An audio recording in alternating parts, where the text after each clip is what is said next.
Hey everybody, it's Christina Holloway here. Welcome back to my channel.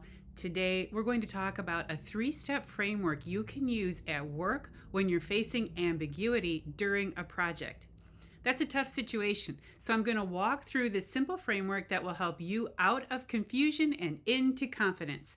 Analyze, prioritize, and systemize. Also, this year I'm sharing 12 leadership metrics that will help you succeed in your career. This is pretty much a full framework for how to develop your skills to build your career. This month, we're talking about resilience in the workplace. You can catch up on all the videos in the playlists on my YouTube channel.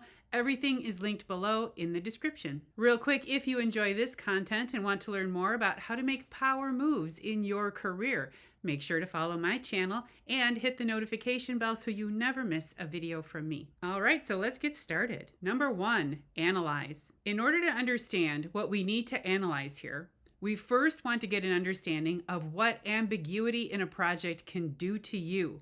And that's about worry, anxiety, and the unknown. Ambiguity in a project can be simple, but also challenging. Kind of like making a movie. If the script isn't finished yet, you really don't know what you're working towards or how well the audience will receive it. For a project, this could be your first big assignment. You could be leading it for the first time, or you could be facing extra scrutiny from higher-ups who are watching your every move. That's a lot of pressure. Then things start to change on that project. Now the problem becomes, what's going to happen to me and my opportunity if these undefined elements pop up with no understanding of how to handle them? So the first part of analyzing comes from being okay with the unknown. In order to do that, you would need to have some conversations with stakeholders to find out how this ambiguity will affect the project. Do your research. Has this happened before? Has a colleague dealt with this too? Does your boss have any insight into what's happening and why? Did decision makers know about this situation when they assigned the project to you? That's important. It means they have confidence in your ability, even though this is a surprise for you. In order to prepare yourself for what's coming, you really need to get some assurances from those around you that things may be unpredictable, but they're going to be okay. You need advocates and you need a support system, especially if this is new to you. When you have that conversation, make sure to take time to talk about how to break down the project. That will allow you to find the areas in the project, beginning, middle, or end, that do not have clear definition.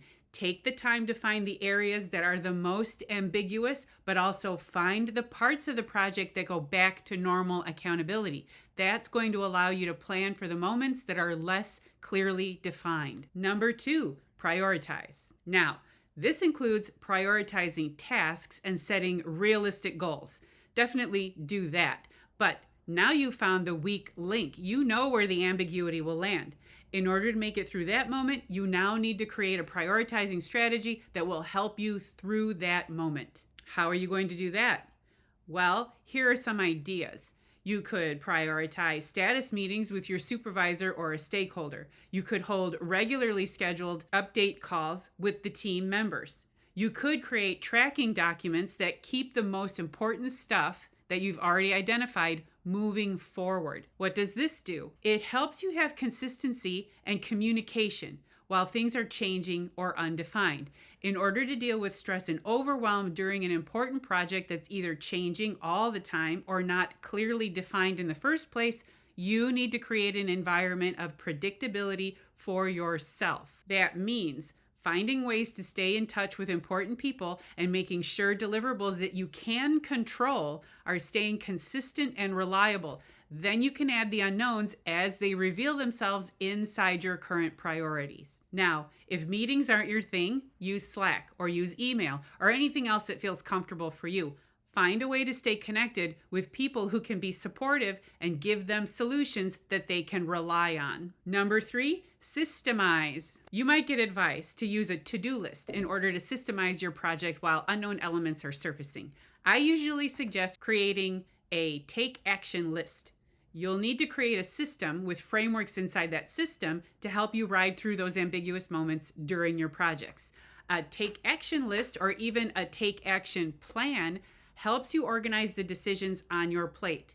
I like breaking a take action plan into 3 parts: red, yellow, green, or even urgent, important, and housekeeping, something like that. On your urgent list, you want to add those actions you will need to take to ensure that the others around you have the information they need to make decisions, and that includes you. On your important list, those could be tasks that require you to explain things to others, or even delegate tasks that are already defined but not necessary for you to handle. Why? Because when dealing with ambiguity, you want to move the knowns away from you, so you can focus your attention on creating an environment that helps you deal with the unknowns. You need to be in problem-solving mode, not fixer mode. On your housekeeping list, you really can bang those out easily. You could even delegate them, but they're not critically important for you having clarity in this moment.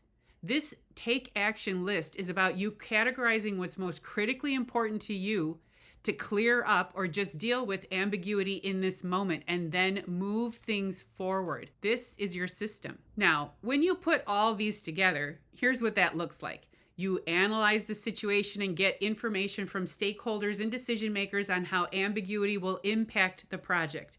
You're building your alliances. You move into prioritizing 2 things: consistency and communication, so that there are open pathways for new information. Then you systemize your approach to dealing specifically with this ambiguity. That means breaking down your take action list into 3 categories that help you move forward through that unknown. And while this framework works well with helping you keep your head above water when there is too much unknown, you can definitely use this framework anytime you feel you're facing worry and anxiety about something that's unfamiliar to you. Create predictability in a changing environment where you can. That's going to help you maintain a level of control as you work through this. But you've got this. Always remember that if you landed this assignment and it's a big opportunity for you, then you earned it.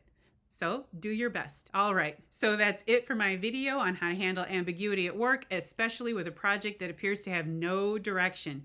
If you have examples of how you've dealt with ambiguity at work, feel free to share them in the comments below. I would love to hear about them. And if you enjoyed watching this video and you found it helpful, please make sure you give it a big thumbs up by hitting that like button, and make sure you're subscribed to my channel so you never miss another video from me. Thank you for watching, and I'll see you in the next video.